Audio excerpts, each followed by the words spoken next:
kinikilala bilang isa sa pinaka-nakakatakot na struktura sa Pilipinas dahil sa mga nakaraang pangyayari na tila ba nakaukit na sa dingding at sahig ng Diplomat Hotel sa siyudad ng Baguio. Ano ang ginampanang papel ng Diplomat Hotel sa mahabang kasaysayan at kultura ng Baguio? Saan unang ginamit ang struktura bago ito tuluyang inabandona? At ano ang nakalaang plano ng pamahalaan upang ito ay maingatan at mapabuti habang patuloy na nagsisilbi bilang isa sa pangunahing atraksyon ng syudad? 1913 nang simulan ang konstruksyon ng Dominican House hango sa disenyo ni Father Roque Ruano na kilala sa Ordeng Dominican at kilalang earthquake-proof building designer. Unang ginamit ang Dominican Building bilang bahay bakasyonan ng mga paring Dominican matapos itong formal na mabuksan noong 1915. Taong 1940 hanggang 1945 dahil sa paglaganap ng ikalawang digmaang pandaigdig, nagamit ang Dominican House bilang refugee center sa pananakop ng mga Hapon. Bunsod ng isinagawang pambobomba ng mga eroplano ng Estados Unidos gamit ang mahigit 900 tonelada ng mga pampasabog at halos 2,000 galon ng kemikal sa syudad, nagtamo ng malaking pinsala ang kanang bahagi ng struktura na halos dumurog naman sa kabuuan ng syudad. Paglipas ng 28 taon, napagdesisyonan ng kalipunan ng mga pari na maibenta ang nasasakupan sa Diplomat Hotel Incorporated. Mula rito, kinilala na ito bilang Diplomat Hotel.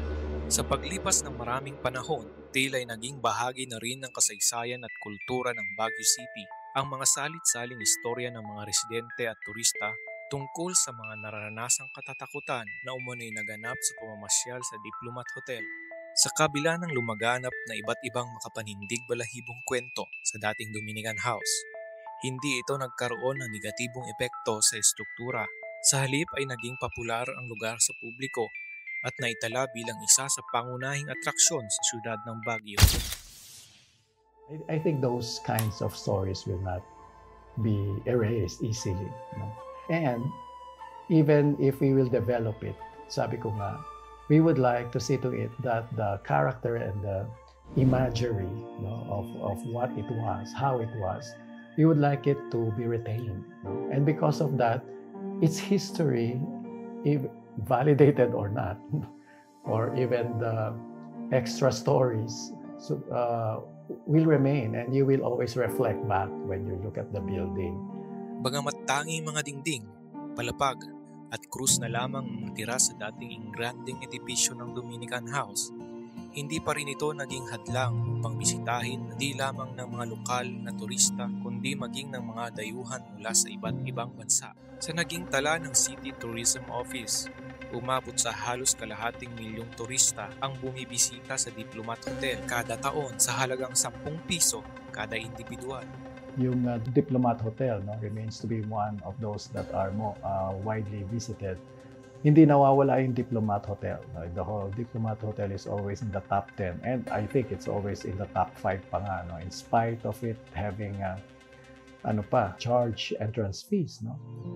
Sa ganitong paraan, nakakatulong ang kultura na pamana upang mapalakas ang ekonomiya ng syudad sa pamamagitan ng turismo. Dahil sa mayamang kultura at sining ng siyudad ng Baguio, hinirang ito ng United Nations Educational, Scientific and Cultural Organization o UNESCO bilang Creative City of Crafts and Folk Arts. Kaya naman, upang mapabuti pa ang sektor ng turismo at higit na may pakilala ang kultura sa rehiyon, sa Diplomat Hotel na piling idaos ang iba't ibang art festival sa lungsod.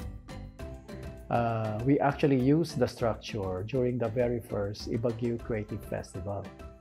We were designated that status in 2017 of October, and then immediately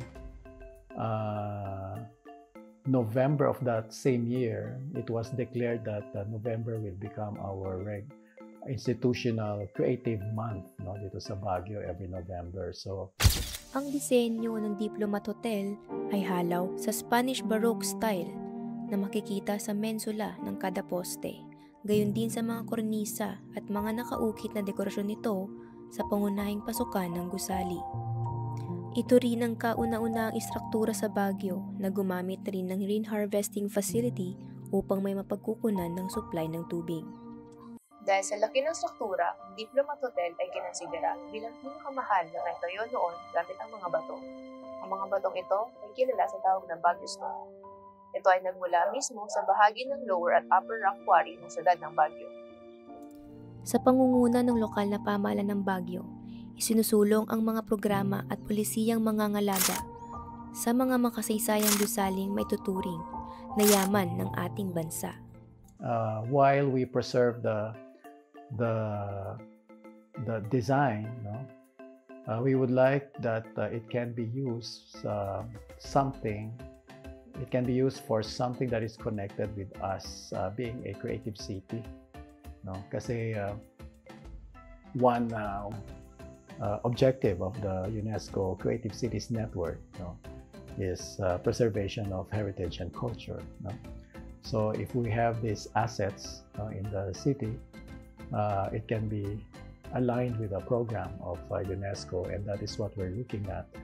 Sa pakikisa rin ng ilang institusyon, gaya ng University of the Cordilleras, mas lumalawak ang kaalaman ng pamahalaan upang mapreserba at mapaganda pa ang dating Diplomat Hotel na ngayon ay kilala na bilang Baguio Heritage Hill and Nature Park. So a part of my recommendation sa presentation namin noon was that of course yung knowledge siya ng local government, that I believe na kailangan din mayroon silang part or say office or ad hoc committee where they need to create. There should be a task force of some sort na kung saan they too will also do some training, mga ganon, attend conferences, maybe local, maybe international, na kung saan they will go in order na mayroon silang makuhang mga ideas when they will be back. Para later on, that would also help make some sort of initiative na magkaroon din sila talaga ng seryoso in creating a policy. Ang mahabang kasaysayan ng Diplomat Hotel ang isa sa naging dahilan kung kaya't nabuo ang isang matibay na kultura ng pagkakakilanlan ng syudad na sa pamamagitan ng mga pamanang arkitektura na naiwan ng panahon ay maaari pang maitawid ang natatanging kultura at pagkakaisa ng mga Pilipino sa susunod pang henerasyon kung pahahalagahan at iingatan.